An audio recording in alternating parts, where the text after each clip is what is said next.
Assalamualaikum warahmatullahi wabarakatuh. Dan ini adalah kisah wali yang namanya tertera di Lauhul Mahfuz sebagai penghuni neraka.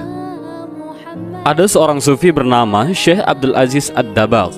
Beliau dalam kalangan tokoh tasawuf termasuk ulama kelas atas, wali min auliyaillah, ahli ibadah.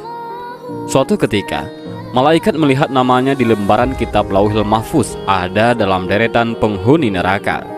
Melihat hal tersebut, malaikat merasa kasihan dan mendatangi Abdul Aziz Ad-Dabagh. Malaikat berkata, "Wahai Abdul Aziz, untuk apa engkau ibadah sampai segitunya?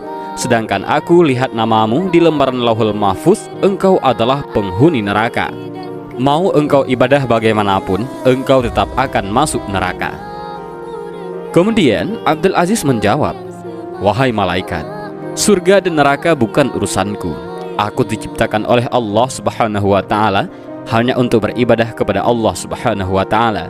Sebagaimana Allah Subhanahu wa Ta'ala berfirman, tidaklah aku ciptakan jin dan manusia kecuali hanya untuk beribadah kepadaku. Mau aku masuk surga atau neraka, itu haknya Allah." Dan subhanallah, beliau benar-benar ikhlas dalam beribadah. Suatu ketika, malaikat kembali ke Lauhul Mahfuz dan melihat namanya telah dirubah oleh Allah Subhanahu wa Ta'ala menjadi penghuni surga, sebab Allah berhak menetapkan kitabullah. Lantas malaikat kembali menemui Abdul Aziz dan berkata, "Wahai Abdul Aziz, ada kabar gembira. Baru saja aku melihat namamu oleh Allah telah dirubah menjadi penghuni surga." Abdul Aziz menjawab, "Alhamdulillah, tapi sekali lagi malaikat, surga dan neraka bukan urusanku. Aku beribadah hanya untuk menggapai ridhonya Allah Subhanahu wa Ta'ala. Kalau Allah Subhanahu wa Ta'ala ridho aku di neraka, ya itulah tujuanku." Malaikat pun takjub dengan keikhlasan Abdul Aziz dalam beribadah dan berkata, "Wahai Abdul Aziz, ikhlasmu inilah yang membuat Allah ridho dan merubah namamu menjadi penghuni surga."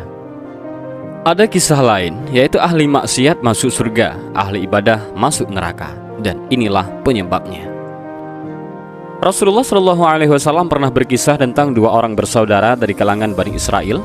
Yang satu sering berbuat dosa, sementara yang lain sebaliknya, sangat tekun beribadah.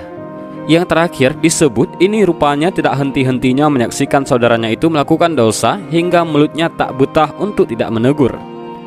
"Berhentilah," sergahnya. Teguran itu seolah hanya masuk melalui telinga kanan dan keluar lagi lewat telinga kiri.